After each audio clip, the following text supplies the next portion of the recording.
Bem-vindo, Carlito. Tudo bom? E com adesivo no peito e tudo hoje, viu? Aí! Muito bem. Mais um candidato da bancada aí da Fórum, né? Carlito Neto, candidato em Aracaju. Né? E ontem fez aniversário, Carlito, né? Parabéns. Obrigado. E mesmo assim estava em agenda aqui, né? Porque a gente que entra para a vida pública não tem dia, né? Qualquer dia é dia. Ontem eu fui visitar um projeto social e o presidente do projeto só podia me receber ontem à noite. Então transferi tudo para meio-dia, né? Fiz o almoço com a minha família aqui, comi o que tinha de comer meio-dia. À tarde gravei peça publicitária, fui na gráfica pegar as coisas, que é um trabalho, tá? Para quem está aí e que quer entrar para a vida política, eu recomendo, dá trabalho, mas é muito prazeroso. Tá? E fui lá fazer a visita, bem interessante. Quem quiser vir, inclusive, um pouco mais, basta me seguir lá no Instagram, né? Carlitos Neto. E você ainda não tem Blue Sky, Carlito? Não tenho, Dri. Por que eu não tenho? Inclusive, na época que só podia entrar como convidado, na primeira vez que deu um problema no Twitter, há um tempo atrás, vocês vão lembrar, acho que há uns 2 anos atrás, eu recebi um link para entrar, mas eu nunca fui muito fã, sinceramente, do Twitter, tá? Eu comecei a movimentar mais o Twitter depois que eu virei uma figura pública que tinha relevância no debate público. Aí, em 2022 ou 23, eu não me recordo agora. Não, foi 2023. O democrata Elon Musk, né, defensor da liberdade de expressão, derrubou minha conta sem motivo nenhum. E de lá para cá tem 1 ano que eu entro com recurso toda semana e eles nem respondem o recurso. Inclusive, queria convidar aqui os camaradas bolsonaristas, né, que são defensores da liberdade de expressão irrestrita, para levantar a bandeira aí, né? Elon Musk, libera o Twitter do Carlito, porque o meu Twitter está lá 1 ano amarrado. E vocês perguntam, qual foi o crime que eu cometi, Azeia? Qual foi a ilegalidade que eu cometi na plataforma? Nenhuma. Segundo eles, meu perfil foi denunciado massivamente. Por quê? Porque eu fiz um vídeo denunciando policiais que utilizam a estrutura do Estado para se promover, né? Por exemplo, o delegado da Cunha, o delegado Paulo Bilinski, que tem toda a estrutura do Estado para fazer operação policial, para montar investigação, e aí depois que os indivíduos são presos com o trabalho de toda a polícia, quem é que vai dar entrevista para o jornal? O delegado. Então a figura do delegado passa a ganhar bastante notoriedade. Eu até tenho uma observação importante para fazer aqui desse projeto da Dani Cunha, né, que inclusive mostrou que o Moro nunca foi contra a corrupção, nunca foi contra a ladroagem, ao contrário, ele só queria impedir que o Lula e o PT participassem das eleições em 2018. O projeto, Rovai, da Dani Cunha tem uma coisa que, por incrível que pareça, eu concordo. É a única coisa que eu li no projeto que eu concordo. Que agentes ligados às Forças Armadas e à Segurança Pública se afastem para concorrer a cargos eleitorais com 1 ano e não com 6 meses mais. É a única coisa que eu concordo. Mas o resto é bem engraçado. Não sei se vocês tiveram a oportunidade de ler o projeto. Vocês acabaram lendo esse projeto? Não. Esse projeto basicamente faz o seguinte, né? Hoje, se o Rovai, a Adri, o Azeia ou o Carlito entra na vida pública e comete um crime e é condenado, eu vou responder pela minha condenação criminal e posso ser condenado também na elegibilidade de 8 anos. Como é que isso funciona, Adri? Eu fui condenado supostamente por um tal crime que eu teria cometido e peguei 6 anos de condenação. Isso dá o regime semiaberto. Mas eu fico com os meus direitos políticos suspensos por 6 anos. E aí, depois que eu cumpro essa pena, passa a contar a inelegibilidade de 8 anos. Ou seja, eu teria que ficar afastado da vida pública por 14 anos. O que é que a senhora Dani Cunha está fazendo para livrar os amigos bandidos, acredito, do pai dela, né? Vídeo Chiquinho Brazão, inclusive ela fez até um discurso emotivo na Câmara, dizendo que não se deveria caçar o Chiquinho, que era um absurdo. Ela quer que se passe a contar a inelegibilidade, Dri Rovai, a partir do momento da condenação do crime. Só que olha a balela que ela está inventando. A Constituição Federal, no artigo 15, inciso 3º, diz que pessoas condenadas em sentença transitada e julgada criminalmente têm os direitos políticos suspensos. Ou seja, independente de ela ter ou não ter condenação que leve à inelegibilidade, Azenha, ela já estará impedida de participar do pleito eleitoral. Aí, digamos, Rovai, que um bolsonarista cometeu um crime aí e foi condenado a 8 anos e 2 meses de prisão, certo? E aí fica ali também, por exemplo, inelegível. Eu vou explicar essa pergunta, viu, Francisco? Bem interessante. E aí fica 8 anos e 2 meses, Rovai, condenado. Então, enquanto a vigência da pena existe, ele está fora da vida política, porque ele perde os direitos políticos. Não pode votar, não pode participar de concurso público, não pode ser empossado em cargo público, não pode concorrer a pleito eleitoral, não pode estar filiado a partido político. Aí o que a Dani Cunha quer? Que a condenação para inelegibilidade passe a contar a partir do primeiro dia da condenação. Só que a Constituição já estabelece isso. Então, na prática, ela quer acabar com a lei da ficha limpa. E que o Moro, inclusive, antes de ontem, foi defender, né, o discurso da Dani Cunha, que é basicamente o discurso de quem apoia bandido para livrar bandido da política. E sabe o que me deixa triste, Rovai? Antes a gente via personagens ali do Dias Gomes, né? Via ali personagens do Bem Amado, personagem ali do Chico Anísio, né? Pai do meu amigo Nísio Neto, o Justo Veríssimo. E você achava que aquilo ali era o ridículo, mas era uma peça cômica.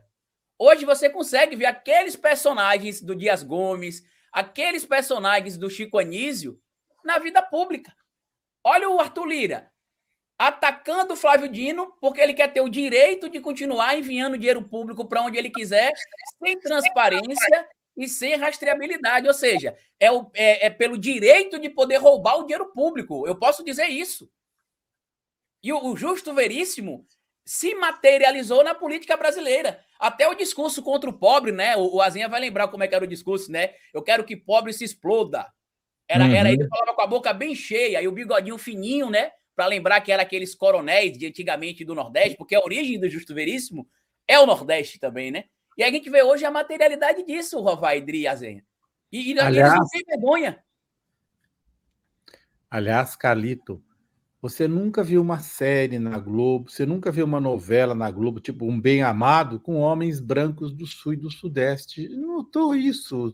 Por que a corrupção no Brasil, na política, é só no Nordeste, segundo a Globo? Eu queria perguntar aos nossos camaradas de Santa Catarina, inclusive, né? Porque em Aracaju não tem nenhum, em Sergipe não tem nenhum prefeito afastado por corrupção, nos 75 municípios que, inclusive, deram vitória a Lula. Agora a gente já chegou, acho que 29 prefeituras em Santa Catarina, que, segundo alguns catarinenses bolsonaristas, né, dizem que é o melhor lugar do Brasil para se viver. Até pode ser realmente o melhor lugar do Brasil para se viver, mas no que diz respeito à política, não é o lugar mais honesto para se discutir política. Isso é um fato. E ninguém pode negar. Quando você quiser, eu respondo essa pergunta aqui, viu, Rovaidri? Então, eu estou aqui com a pesquisa Atlas Intel, que foi divulgada aí ontem, diz que a Emília Correia tem 31,2% da intenção de votos, ela que é do PL. Em segundo lugar, a Yandra Moura, do União Brasil, com 23%. E aí aparece a Candice Cavallo, do PT, com 13,9%. Em terceiro, e o Luiz Roberto, PDT, e delegada Daniele, do MDB, com 12,3% e 11,1%, respectivamente. Ou seja, o terceiro lugar embolado entre dois candidatos em tese de centro-esquerda, PT e PDT, e o do MDB, que eu não conheço, delegado Daniele, mas com duas candidaturas de direita, de mulheres, inclusive, né? Três. Não, de direita, Emília e Andra. Então, deixa eu explicar para você como é que é esse cenário aqui em Aracaju, né? Porque Sergipe é um dos poucos estados brasileiros que você não consegue separar a esquerda de direita. Talvez só o PSOL aqui que você realmente veja mais à esquerda. Os outros partidos, incluindo o PDT, PT, o próprio Rede, que hoje eu faço parte, que agora está regressando para a esquerda, né? Só para vocês entenderem, o Alessandro Vieira, senador que foi eleito como lavajatista, bolsonarista em 2018, ele foi eleito pelo Rede Sustentabilidade, que é o partido que eu faço parte hoje, né? Então, assim, hoje ele não está mais no partido, o partido fez ali uma limpa, digamos assim, para voltar ao campo da esquerda. Ele estava mais próximo à centro-direita e à direita aqui em Aracaju e em Sergipe do que à esquerda. E aqui em Sergipe tem alguns problemas, Ovai, que é lamentável, né? A gente falou aqui do Nordeste, o Azinha citou a questão de como alguns veículos da mídia veem o Nordeste, mas alguns apadrinhamentos acontecem. Por exemplo, a Emília Correia, ela é uma cria, como a gente brinca aqui, do falecido governador João Alves Filho e da agora falecida Maria do Carmo, né? Esposa dele, que faleceu, inclusive, na semana passada. Estava com alguns problemas de saúde. Então, ela ganhou muita notoriedade localmente aqui, por estar sempre na TV, porque aqui em Sergipe é interessante, Azenha. O senhor Walter Franco é dono da concessão da Rede Record e da Rádio Transamérica. e até um ano atrás também era dono da concessão da CBN aqui em Aracaju. O irmão dele, o Albano Franco, é dono da concessão da TV Sergipe, que é a retransmissora da Rede Globo. Então imagina como é em Sergipe para você fazer uma denúncia em algum lugar. Porque você tem a FM Sergipe na mão da família, a FM Sergipe, a Transamérica, a CBN, a Record, a Globo, na mão da mesma família, que é a família Franco, aqui em Sergipe. O famoso Toninho Malvadeza, né? Como né? Os baianos chamavam ali o Antônio Carlos Magalhães, que foi ministro das Comunicações, né? Deu TV para a família, deu TV para a família do Colo, deu TV para a família Franco aqui em Sergipe. E aqui está interessante porque eu participei do último debate que elas tiveram, porque eu tenho ajudado na mentoria da equipe da candidata Niuli Campos, que é a minha candidata, a candidata da nossa federação do PSOL. Como a maioria dos candidatos do PSOL é extremamente preparada, mas lamentavelmente a gente não consegue ter aquele. E foi uma baixaria, assim, coisa realmente de discussão bolsonarista, Rovai, Dri e Azenha. O debate da FAM-FM entre Emília Correia e Yandra Moura. Emília basicamente chamando ela de patricinha e a Yandra chamando a Emília de véia gagá aposentada, porque ela não usou essas palavras, mas falou assim, você já está aposentada, você quer falar de quê? De política para mulher, você não atua. E quem é a Yandra Moura, para que o público saiba?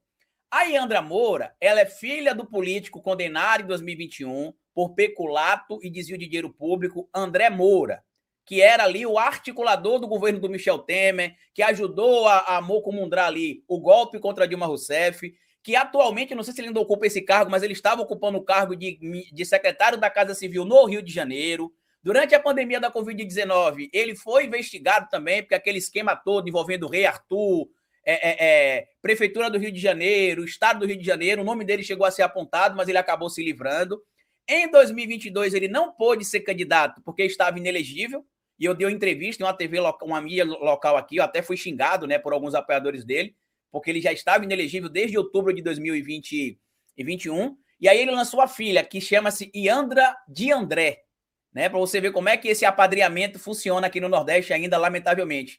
Agora ela usa o nome de Yandra Moura. E o que é que está acontecendo aqui, Rovai Dri? Só para eu finalizar a minha fala. Está tendo um cenário parecido com o de São Paulo. A candidata de Bolsonaro, em tese, é Emília Correia, só que ela é a bolsonarista envergonhada. Apesar de estar no PL, ela não fica publicando coisa de Bolsonaro no Instagram dela, ela não usa o lema Deus, Pátria e Família, no Instagram dela não tem nada de bandeira do Brasil. A gente até mostrou aqui algumas semanas atrás, inclusive, Dri, o Instagram dela para mostrar que ela não tem nada. E aí os bolsonaristas de Sergipe se juntaram para declarar apoio a Yandra Moura, que é do União Brasil. Então, o cenário aqui hoje é esse. A candidata do PL em Sergipe, em Aracaju, para ser bem específico, não tem o apoio do Bolsonaro, pelo menos, tá que nem o Ricardo Nunes, né? Tem o apoio formal, mas na prática, a candidata que eles torcem é a Yandra Moura. E aí a Candice Carvalho, né, que é a companheira do senador Rogério Carvalho, ela tem crescido nas pesquisas, mas com um apelo muito grande ali em cima do nome de Lula. Tanto que no horário eleitoral dela aqui, ela não fala que ela é Candice Carvalho, ela fala que ela é Candice de Lula. Hoje estou aqui para pedir voto para vocês, eu sou Candice de Lula. No debate a mesma coisa, ela é Candice de Lula, ela não cita o nome Candice Carvalho. E no caso do Luiz Roberto, ele tem uma carreira política aqui há muito tempo. Essa chapa dele é aquela chapa centrão raiz, porque é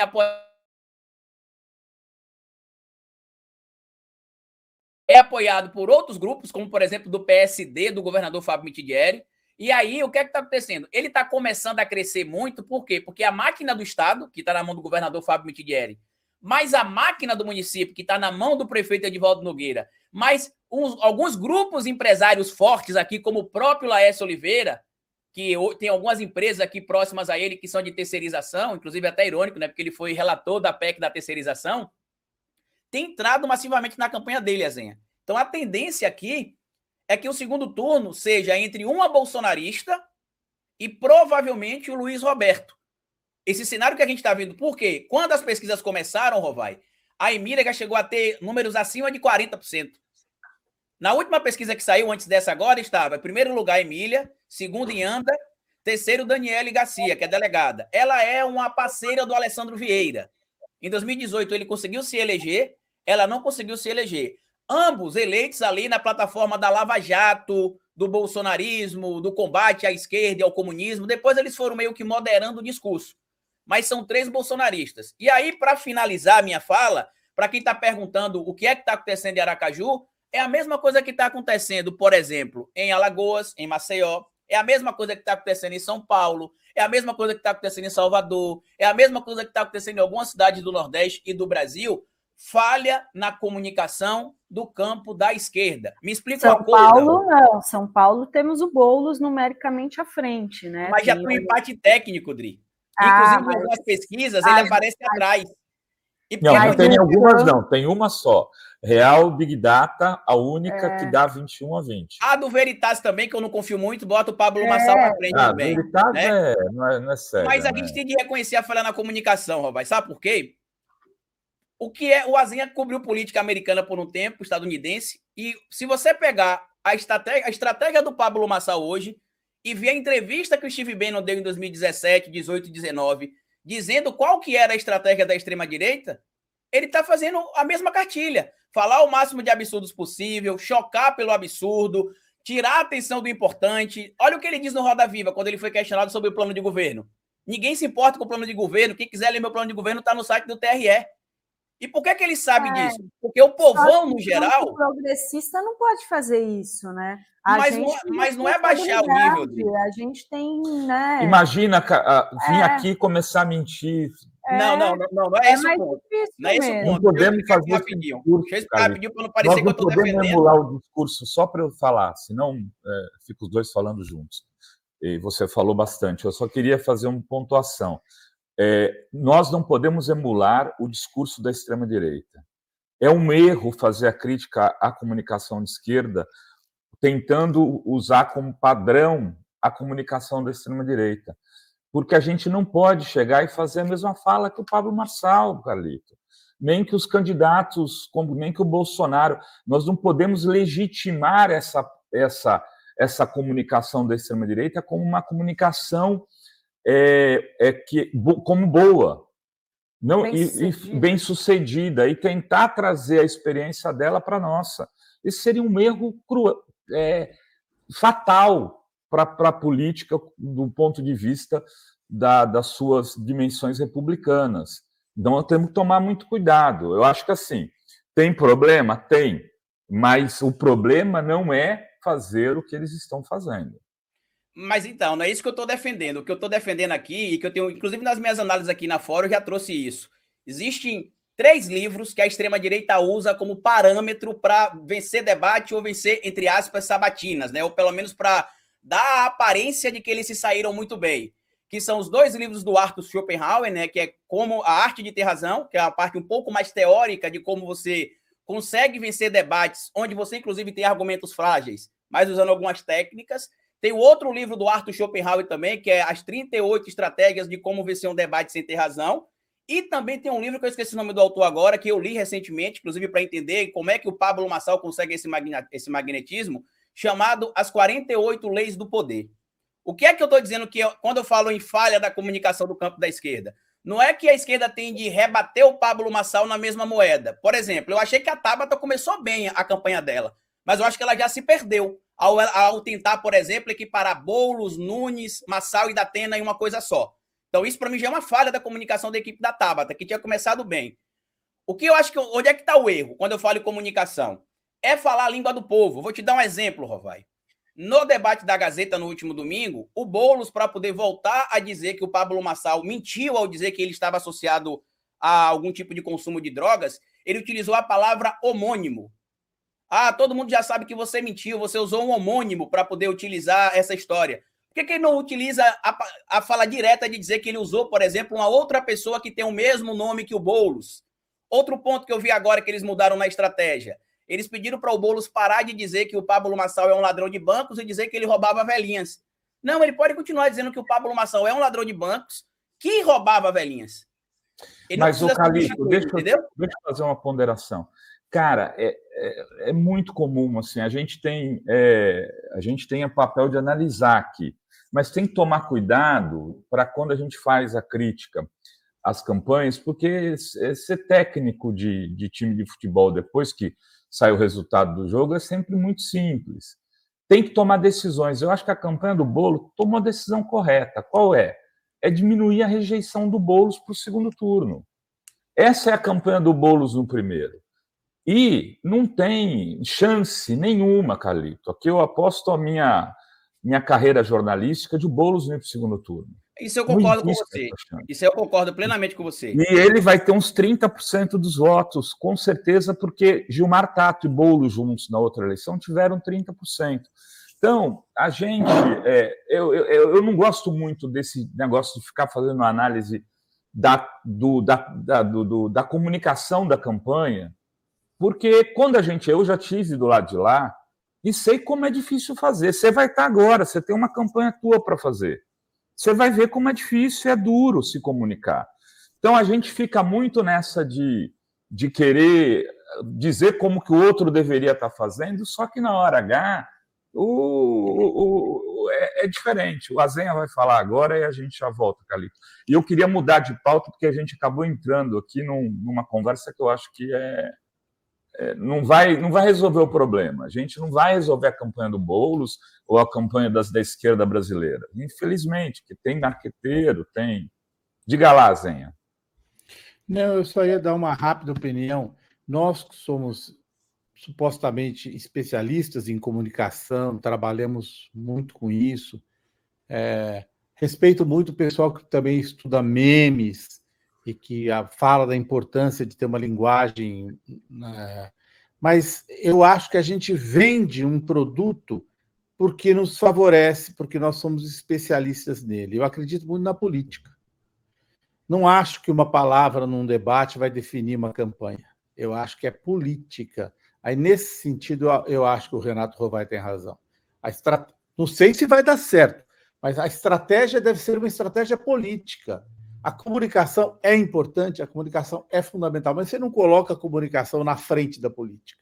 Portanto, se a ideia é fazer com que o Boulos tenha uma redução na sua rejeição para entrar num eventual segundo turno melhor, não vai ser uma palavrinha. Ele não pode bater. Mas agora, é porque assim, a gente não consegue... Como é nosso ramo e a gente entende um pouco mais disso, porque a comunicação vai decidir, a comunicação, o meme, gente, não vai decidir. Então, mas é porque não é só isso, Azenha. É porque não vai dar tempo de a gente... Desculpa interromper você, porque não vai dar tempo de a gente ficar falando aqui muito tempo, mas eu vou usar 2 exemplos só para a gente encerrar essa discussão, Rovai. Primeiro, o meu discurso, que é o mesmo desde 2018. Inclusive, eu estou criticando a comunicação do Boulos pela primeira vez em 6 anos, porque nesses 6 anos, para mim, ele era a figura do campo da esquerda que sabia se conectar utilizando as redes sociais, em específico. Até porque eu sei que existe uma diferença entre comunicação institucional para TV e rádio e a comunicação feita para as redes sociais. Mas em 2020, 2022, a campanha do Boulos foi sensacional, tanto que sem dinheiro, sem tempo de TV, ele conseguiu chegar no segundo turno. E também é um fato importante, que eu acho, inclusive, que a gente não falou aqui, que é a entrada de cabeça do presidente Lula na campanha do Boulos. Por quê? Quando você olha a estratificação da aprovação do Boulos em São Paulo e a aprovação do Lula, por exemplo, em São Paulo e em outros lugares do Brasil, Rovai, o Lula lidera entre os mais pobres, os com menos escolaridade e os de mais idade. O Boulos lidera entre os mais ricos, os mais intelectuais e os mais jovens. Só que os dois têm o mesmo discurso. Os dois falam para a classe trabalhadora. Por que o discurso do Lula chega no mais pobre e o do Boulos não chega? E aí é onde eu falo que a extrema-direita tenta distorcer o que o Boulos fala e a entrada do Lula, por exemplo, na campanha de cabeça... Mas aí tem uma questão, porque tem o Nunes Carlito, com a máquina. Essa conversa não vai nos levar a lugar nenhum. A gente, sinceramente... É uma conversa de dois. A gente não vai influenciar a campanha do Boulos assim, não vai ajudar em nada. E a segunda coisa, que eu falei que ia falar 2 coisas, né? Eu não vou vir aqui dar discurso de autoridade, mas é que a gente fica dando aula para marqueteiro. Eu acho tão ruim. Mas eu preciso só falar isso, Roberto, porque é importante. Porque, por exemplo, em 2022, a peça mais viralizada nas redes sociais do presidente Lula foi uma sugestão dada por mim que toda a equipe do Lula, com exceção de uma pessoa, foi contrária. Só uma pessoa que aprovou essa ideia e essa ideia viralizou. No off eu falo para vocês qual foi. E a campanha do Boulos também em 2020 entrou em contato comigo e com outros comunicadores pedindo sugestões. Por quê? A gente precisa ter várias frentes, né? Claro, tem a parte institucional, TV e rádio, tem a parte memética, né? Que é a questão de produzir memes, tem a parte dos cortes. Na minha campanha, por exemplo, eu tenho um meme maker, um cut maker, né? Que é o cara que faz os cortes. Eu tenho um copyright, né? Que é o cara que faz os textos para eu falar ali. e eu tenho também um social media que entende as tendências do que a gente vai trazer. Então, algumas coisas que eu estou falando aqui é porque a gente já aplicou no passado e eu sei que a esquerda sabe fazer. Porque o Boulos já fez isso, entendeu? Não é baixar o discurso, é não cair nas armadilhas do Massal, por exemplo. Você, quando foi provocado pelo MBL no Pernambuco, você não reagiu. Por quê? Porque você entendeu que aquilo era o que o MBL queria. Por exemplo, quando o Datena vai para cima do Massal, quando o Boulos tenta tomar a carteira do Massal, quando as repórteres discutem com ele, ela está caindo na estratégia dos livros que eu citei para vocês aqui, que o Pablo Massal está usando. E que, no geral, o público não entende isso, porque isso entra automático. O Pablo Massal é um bom comunicador. E são essas observações, entendeu? Não é que a campanha está errada. Mas ele traz o grotesco, né? Mas eu queria trazer outro assunto aqui, que é essa novidade em que embaralhou a sucessão do Arthur Lira na presidência da Câmara, porque vocês devem ter visto que o presidente do Republicanos, Marcos Pereira, desistiu da disputa e declarou apoio ao Hugo Mota, da Paraíba, que é líder do Republicanos na Câmara. Ele esteve terça-feira no Palácio do Planalto com o ministro de Portos e Aeroportos, Silvio Costa Filho, do Republicanos, e afirmou que recebeu um apelo de vários líderes de partidos que não possuem candidaturas para que, em prol do Brasil, buscasse uma solução consensual que unifique a Câmara com serenidade, diálogo e previsibilidade. Em vista disso, abriu mão da candidatura para que o Hugo Mota fosse o nome de consenso entre todas as alas políticas do plenário. E o Hugo Mota tem 35 anos, já tinha manifestado a intenção de concorrer ao cargo, mas condicionava isso ao apoio do Marcos Pereira. O seu nome agora ganha força, tendo em vista a dificuldade do Arthur Lira de emplacar o que seria o nome preferido do Arthur Lira, que é o líder do União Brasil, Elmar Nascimento, da Bahia, que tem resistência dentro do governo Lula. Então, agora, o Lira perde força e aparece o Hugo Mota como nome de consenso para a sucessão do Arthur Lira. E o Mota teria ainda que contar com a desistência do líder do PSD, o Antônio Brito, da Bahia, e até agora o presidente da legenda, o Gilberto Kassab, não mostrou disposição de fazer com que o parlamentar saia da corrida, e o Pereira atribuiu a Kassab o fato de ter tido seu nome inviabilizado na disputa. Então, sem o apoio do PSD, o Marcos Pereira ficou sem ter como enfrentar o Elmar Nascimento, e a saída, então, agora, é propor o Hugo Mota, que tem um estilo considerado muito mais conciliador do que o do Arthur Lira, e do próprio parlamentar baiano bolsonarista, que tem aí rusgas com o PT da Bahia, né, com Jacques Wagner. Então. O Hugo Mota, ele foi integrante da base dos governos Dilma, Temer e Bolsonaro. Votou no ex-presidente em 2022 e, graças ao ministro Silvio Costa Filho, que assumiu o Ministério de Portos e Aeroportos, se aproximou do Planalto. Em 2016, ele era afiliado ao MDB, votou pelo impeachment da presidenta Dilma e, segundo o Congresso em Foco, no radar do Congresso, Hugo Mota votou, segundo a orientação do governo Lula, em 86% das votações, um percentual acima do índice médio de governismo, que dá 79%. Então, está aí... Quantos por cento? 79%. Ele votou em 86% das votações com o governo. Então, está aí um novo nome aí, que é o Hugo Mota, que está sendo aí também considerado uma derrota do Lira, né? Porque o Lira queria mesmo o Elmar Nascimento, mas agora o nome de consenso é esse Hugo Mota. E aí, gente? Então, aí que eu acho que tem algumas questões que precisam ser colocadas, né? Primeiro, o Hugo Mota teria sido lançado pelo bispo lá do PR, agora me foge o nome dele, que era pré-candidato à presidência da Câmara também, alguém daqui do... Marcos Pereira. Marcos Pereira. Ele foi para uma reunião com Lula e disse, olha, eu tenho nome, O nome aqui é esse daqui, que eu acho que o Arthur Lira vai topar.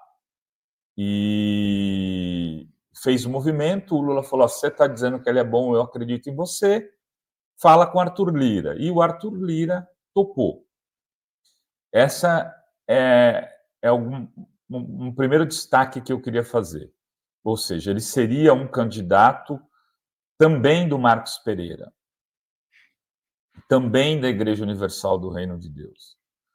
E eu sempre disse aqui que o Lula preferiria, na disputa, se ela se mantivesse como está, preferiria o Marcos Pereira, porque ele preferia fazer um acordo com a Igreja Universal para um futuro, uma segunda parte desse seu mandato. A segunda questão é que esse Hugo Mota teria o apoio do PL.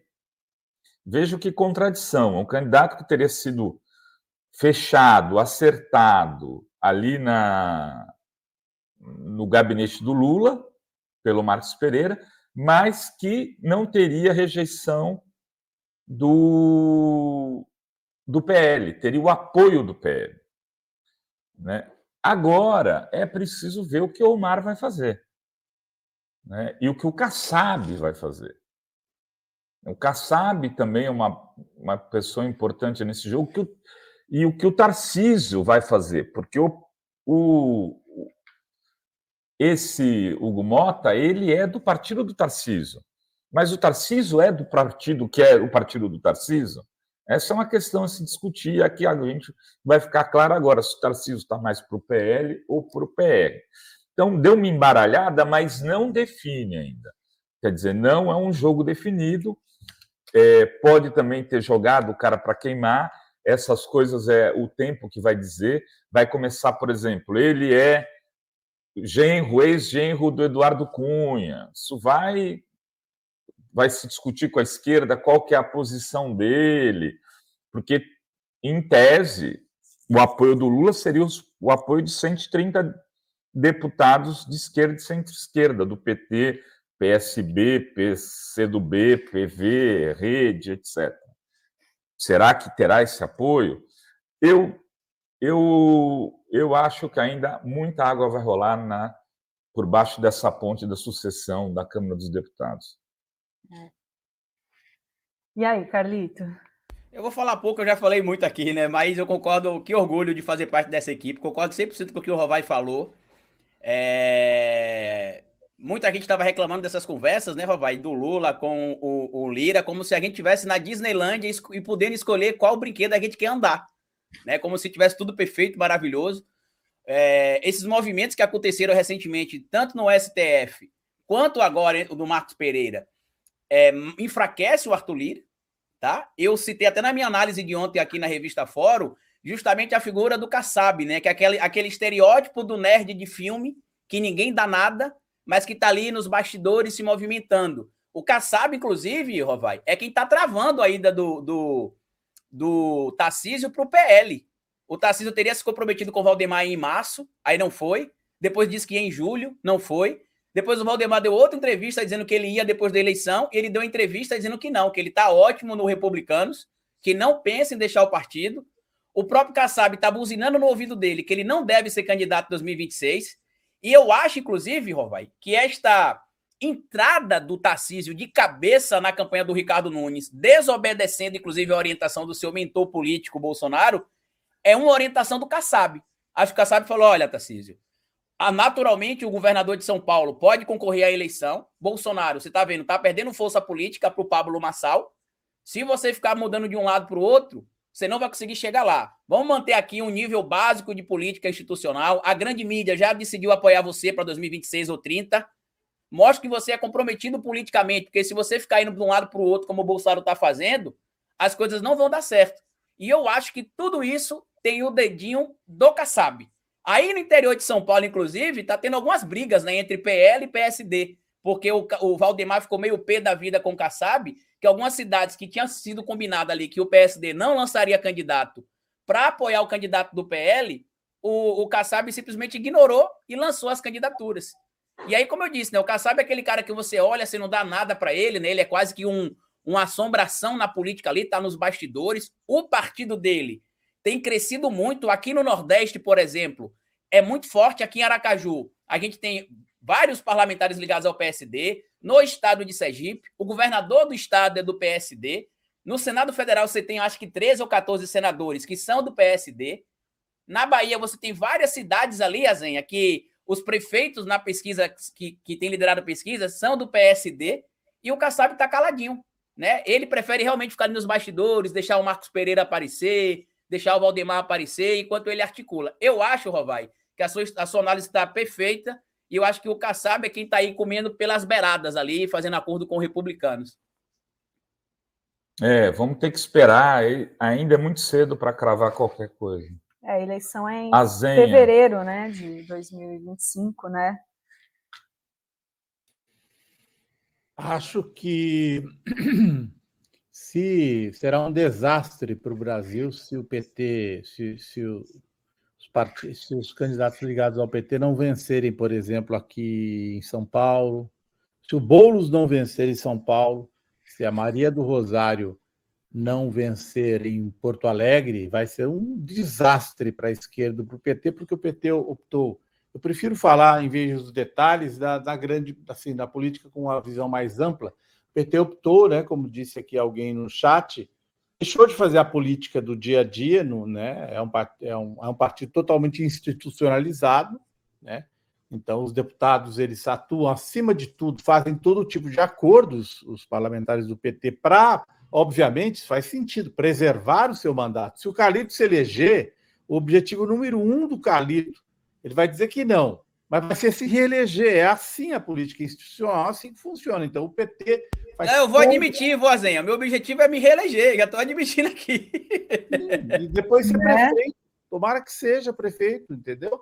Agora, quando a política é totalmente institucionalizada, você faz todo tipo de acordo e aí você vai perdendo muito das suas bases tradicionais. É o que aconteceu, um fenômeno de longo prazo do PT. É por isso que estamos aí brigando com Lira, negociando com a Igreja Universal. É só por isso que nós estamos, que a esquerda está sendo obrigada a fazer isso, porque você não tem mais uma esquerda como aquela mas isso é coisa do século passado, né? De militância em fábrica, né? Fábrica que praticamente nem existe no Brasil mais, né? Porque a porcentagem das indústrias, da produção industrial no PIB brasileiro é decrescente, portanto, existe lulismo no Brasil hoje, muito mais do que petismo, embora... Ainda bem, né? Porque se não tivéssemos, estaríamos aí numa ditadura bolsonarista. Justamente.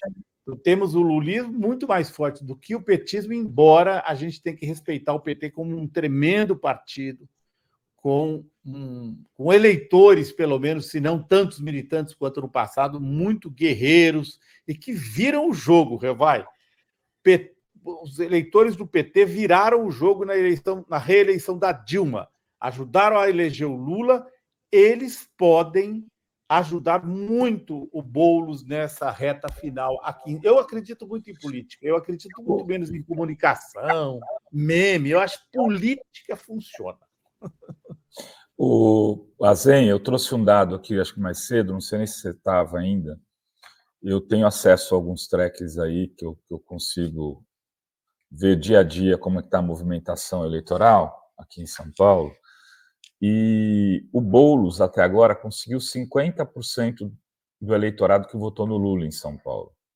Quer dizer, ele tem um largo caminho. Isso ele vai chegar... É o efeito pedra no lago. Essa comunicação chega aos poucos, né? Ela vai alcançando primeiro a classe média, tal. Por isso que o Boulos está melhor na classe média que nos segmentos mais pobres. Tem o efeito Pablo Marçal, pode ser que coma um pedaço desse eleitorado. Tem o efeito da Atena, que pode ser que coma um pedaço desse eleitorado, mas mesmo assim, quer dizer, se ele chegar a 70%, 80% dos eleitores do Lula, ele vai alcançar aqueles 30%, 32% que eu estou falando e vai para o segundo turno.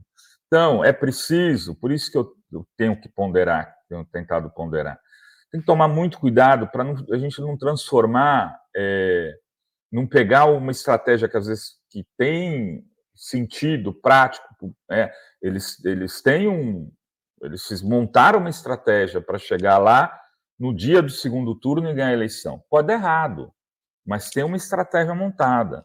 Tem muita gente inteligente trabalhando nas campanhas. Maria do Rosário está com muita dificuldade lá, porque o Sebastião, você vê, depois de tudo que aconteceu, ainda lidera as pesquisas. Tem gente inteligente trabalhando na comunicação e a gente não pode ser desrespeitoso. É nesse sentido que eu falo. Se fosse a gente, seria tudo diferente. Tenho muito cuidado para não fazer esse tipo de coisa, inclusive porque já tive do outro lado do balcão o quanto é difícil tocar campanhas. Azenha. Vai rapidinho. Eu fui sábado ao evento do Boulos. Ele trouxe todos os deputados federais para frente do palco, o Boulos. Estava lá o Rui Falcão. O Rui Falcão tem 200 anos de... Quem sou eu para opinar sobre política quando o Rui Falcão está lá?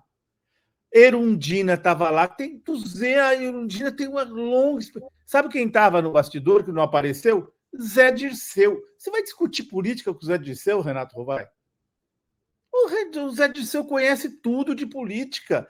Assim, tem muita gente competente e experiente acompanhando. Então, um errinho cometido aqui ou ali, tem gente que pensa grande, faz parte do jogo. E o Lula está lá. Gente, quem entende mais de política do Brasil do que o Lula, dessa política aqui? Então, assim, a conjuntura pode prejudicar o Boulos, preço da energia, é nisso que eu falo em política. O preço da energia elétrica está alto, inflação de alimentos alta. Essa conjuntura pode não haver campanha política que supere isso. E o eleitor irritado, bravo, querendo mudar tudo, vai para o Marçal. Mas é por isso, não é por causa do meme do Marçal. Ajuda, óbvio que o Marçal é um gênio nesse sentido, ajuda. O que o Marçal fez, né, Azenha? Foi pegar o espaço vazio que tinha do bolsonarismo, que não é representado pelo Nunes aqui em São Paulo. A gente sabia disso. Eu falava... O Maluf está aqui há 200 anos fazendo essa política aqui em São Paulo, do Maluf. Ele catou esse público. Se o outro Ricardo lá, o Ricardo do PL, fosse Ricardo candidato, Salles. Ricardo Salles, ele teria ocupado esse espaço que o Marçal ocupou. Tanto que eles fizeram de tudo para o Ricardo Salles não sair candidato. Sabiam que se o Ricardo Salles saísse candidato, ele ia para o segundo turno e não o Nunes. Então, isso é política.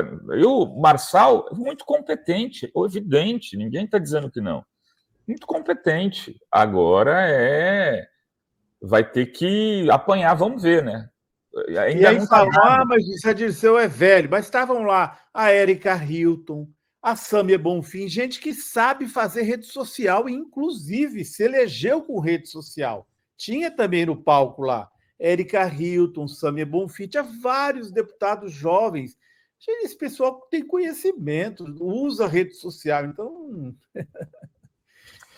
Olha só, o papo tá bom, mas vamos agradecer aqui a comunidade, o José Mauro. Rovai, boa tarde, muitos dos ouvintes adoram viajar, esse eu já tinha lido, né? Vamos fazer o programa de viagem, né? Em vez de que Bolsonaro que nada, vamos viajar, vamos lá para Aracaju, conhecer as praias de Aracaju. José Mauro, eu já fui no Azerbaijão, todo o Cáucaso, como também Irã, Uzbequistão, Cazaquistão, etc. Olha que legal, José Mauro, você pode participar no dia do nosso programa Diário de Bordo, então já tem até nome aqui para a comunidade. A Lilian Nazaré, parabéns, Carlito Neto, é isso aí, Virginiano, Carlito. Rosane Tavares, vocês acreditam que Datena acabe ficando do lado do Boulos para ficar contra o Marçal, por exemplo? Eu acredito que o Datena pode, num eventual segundo turno entre Marçal e Boulos... Ele apoiaria o Boulos, eu acho. Laline Casais, deputado Glauber Braga fica no Congresso Nacional, Lira criminoso na cadeia. O Glauber está aí enfrentando, né, essa perseguição na Câmara e denunciando Arthur Lira. Eu queria agradecer. Carlito, Azenha, muito obrigada. Boa tarde para vocês. Futuro prefeito, olha, ele já prometeu que vai eleger. Vai se reeleger. E vai ser o nosso prefeito lá. Vai ser da bancada vai da abandonar as Fórum. análises aí, vai ficar lá na... Aí que o pessoal vai analisar a campanha do Carlito. Eu vai quero ver. lá para... Eu estou analisando, e ó, o bom é que eu sou o produto das minhas próprias ideias, porque eu estou colocando em prática na minha campanha as coisas que eu estou falando e tem dado certo. Mas, enfim, queria agradecer a todos vocês aqui pelo convite mais uma vez. Só para deixar claro aqui, eu não estou falando que a gente tem de baixar, né, o nível do debate, nem produzir política memética, é outra coisa, mas só para deixar bem claro. Parabéns à equipe do Boulos. Estou muito feliz com essa informação que você trouxe, Rovai, do tracking ali, porque o Boulos só tinha 44% dos eleitores do Lula. Então, se ele já aumentou mais 6%, é porque a entrada do Lula, como eu já tinha dito, inclusive em algumas análises aqui, está dando certo. Está muito longe. Está muito longe. Todo mundo que está me dizendo que tem medo, um amigo meu muito famoso aí em São Paulo me ligou ontem dizendo que queria desabafar, desesperado com o Massal. Eu falei, meu amigo, você está desconsiderando a força que o velhinho tem. Deixa o velhinho entrar em campo, começar a ir nos bairros com o Boulos, que você vai ver o Boulos disparar mais ainda. Não, o Boulos, eu tenho falado assim, que a gente tem que tomar muito cuidado. Não dá para pedir para o Boulos fazer aquilo que, se ele fizer, ele vai cometer um grande erro. O Boulos não tem que fazer uma campanha raivosa. Concordo. Tudo que ele não pode fazer e as pessoas estão querendo que vire o Boulos raivoso. Vai para cima, xingue. Se a gente está pedindo para ele jogar a testa na parede. Tem cálculo nisso, gente. Tem ciência nisso. Tem qualis, tem 200 mil qualis sendo feitas para tirar a estratégia política. Aí a gente fala, não, esquece o coração. Porra, deixa os caras trabalharem um pouco também. Vamos lá. É isso aí. Obrigada, gente. Um beijo para vocês.